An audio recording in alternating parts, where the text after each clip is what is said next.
Hi, Odyssey Recapped here. Today, I'm going to explain an action horror movie named Escape Room.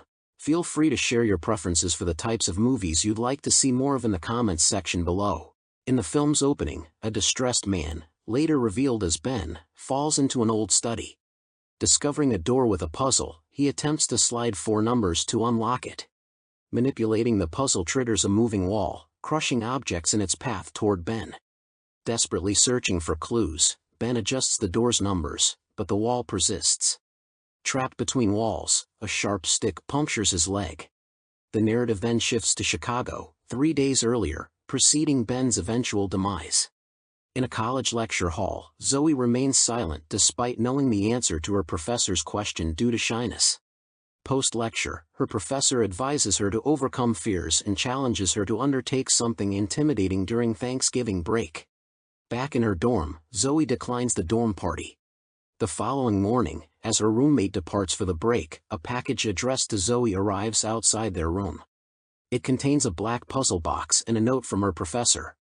Hotshot stock trader Jason receives a call from a satisfied client offering a Fiji vacation, accompanied by a note and a black puzzle box similar to Zoe's. Meanwhile, grocery store stock boy Ben, denied a promotion due to potential business impacts, is scolded by his boss for drinking and urged to make friends. Disheartened, Ben finds a note and a black puzzle box from his boss on his workstation the next morning. Zoe, Jason, and Ben successfully unlock their puzzle boxes, Zoe through independent problem solving, Jason with a YouTube tutorial, and Ben accidentally discovering the solution while attempting to break the box with a hammer. Inside, they find an invitation card to Minus Escape Room, where the first to escape stands to win $10,000. Outside Minus, Ben smokes until Amanda arrives. She checks in, surrendering her phone to prevent room photos. The guard thanks her, unsettling Amanda. In the elevator, Danny joins Amanda. Inside, Jason, Zoe, and Mike await. Ben joins, in the group chats, awaiting the game. Danny mentions his 90-plus escape room experiences. Restless, Ben attempts to open the door, breaking the handle. Danny realizes the game has begun. The broken handle transforms into an oven dial, prompting the group to search for clues. Amanda notes magazines sent to Dr. Wooten-Yu. Mike discovers a screwdriver in a Fahrenheit 451 book. Zoe sets the oven dial to 451 degrees, activating room heating panels. Amanda, anxious, seeks a clue from behind a frosted window. Zoe realizes the voice is a recording. Jason, disturbed by a sailboat snow globe, puts it back. Ben takes a fake fire extinguisher, activating more panels. Zoe finds a key in it. Opening the window reveals a mannequin with a phone. Jason answers, the voice instructs them. Hanging up activates more panels. As the heat rises, Amanda panics. Zoe gives her water. Noticing a coaster sign, Zoe presses 1, revealing an air duct behind a moving painting.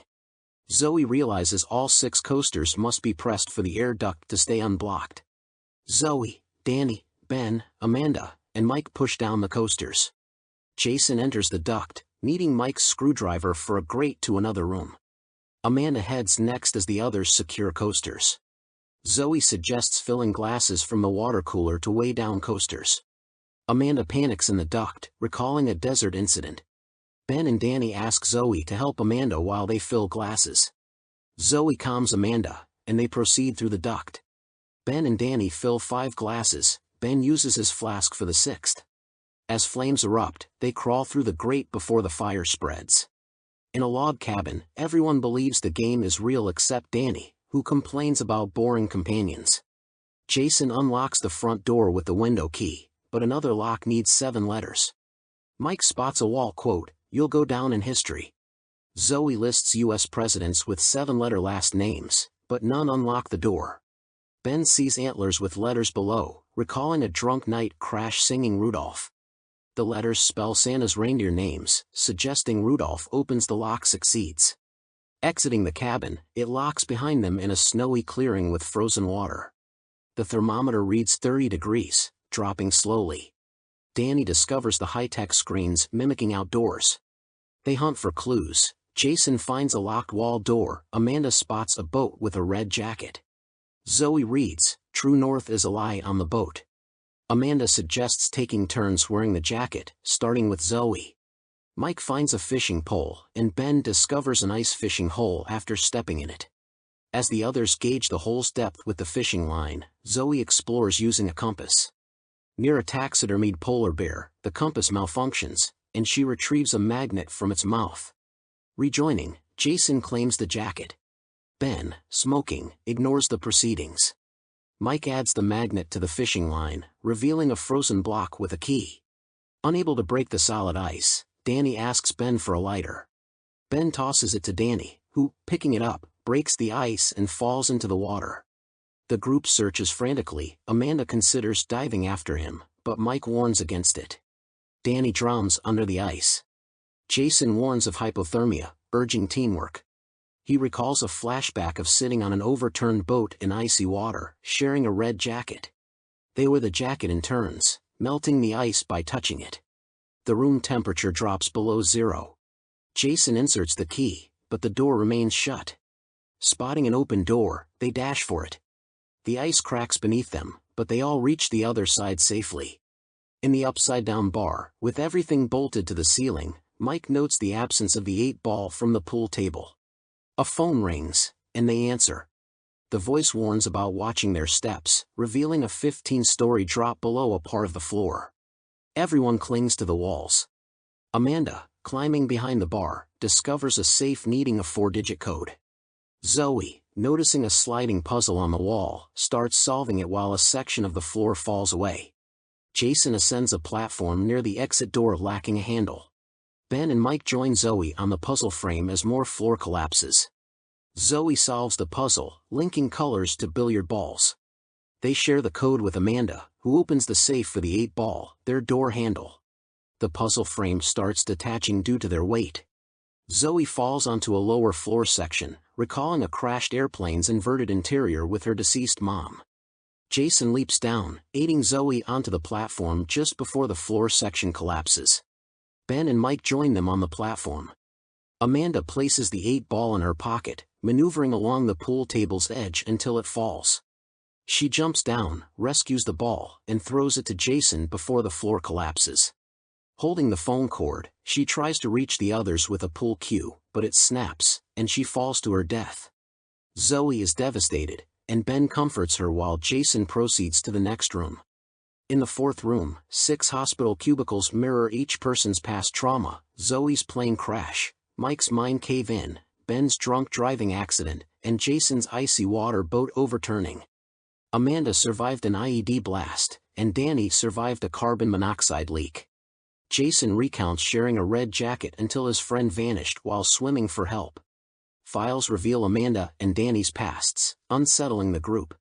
Zoe recognizes they were chosen as sole survivors, implying the escape room designer wants to test who will ultimately survive. A TV activates with a 5-minute countdown, displaying open-heart surgery, demanding they invest emotionally. Zoe rejects playing along, realizing the designer aims for one survivor. She smashes cameras. Jason, Mike, and Ben decipher EKG and sign language from X-rays. Finding an EKG machine, Jason spots poison canisters set to release post-countdown. To avert disaster, they must elevate a heart rate. Jason, unable to achieve it, connects the EKG to Mike. While Ben tries to calm Zoe, Jason convinces Mike to increase his heart rate, suggesting defibrillation. Jason shocks Mike twice, pushing his heart rate above 200. Mike flatlines. Ben attempts CPR but fails. Jason realizes a low heart rate is also required, connects the EKG to himself, and calms to below 50, unlocking the door. Poisonous gas starts as the countdown ends. Ben pleads with Zoe, who insists on breaking cameras. Jason and Ben exit, and Zoe collapses, foaming at the mouth, her fate uncertain. In the 5th room, everything is checkered. Ben accuses Jason of killing Mike and recalls Jason drowning his friend to survive. Jason defends survival as paramount. Ben, angered, finds a hatch requiring joint effort to open. They succeed, but hallucinate from a substance on the handle, discovering an antidote message beneath. With only one dose, a fight ensues. Ben kicks Jason into a table corner, causing his death. Ben administers the antidote, descends through the hatch, and breaks through a grate, leading back to the initial room. He narrowly avoids being crushed, squeezing into the fireplace. The walls converge, and the fireplace's mantle opens an exit. In a computer-filled room, he sees the other contestants' faces crossed out. The game master greets him, revealing the game's entertainment purpose for the wealthy. The past games tested various individuals, and sole survivors became the focus this time. In the hospital escape room, workers in hazmat suits clear Mike and Zoe's bodies. Zoe, hidden with a breathing tube, ambushes and incapacitates them, stealing a gun. Meanwhile, Ben, seeking to leave after winning, is attacked by the game master, who attempts to strangle him. Ben stabs the game master, but the latter persists. As the game master notices a system override on a computer, the screen lists him, Ben, and Zoe as active participants. Zoe shoots the game master but doesn't kill him. As he regains control, Ben intervenes, smashing the game master and shooting him dead. The screen declares Zoe and Ben winners. They exit and head to the hospital for Ben's injuries. Later, police pick up Zoe and visit the Minus building, now dilapidated. Authorities find no evidence, and Zoe's account is doubted. Ben's drug-filled blood work adds skepticism. Zoe notices No Way Out as an anagram for Dr. Wooten-Yu, linked to the escape rooms. The police dismiss her, leaving her in disbelief. 6 months later, Zoe and Ben meet at a cafe.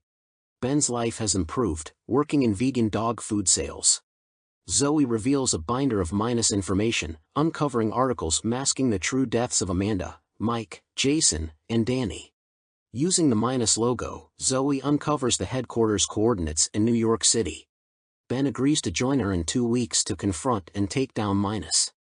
The scene shifts to a plane in distress, one engine ablaze, as flight attendants urgently search for cockpit entry.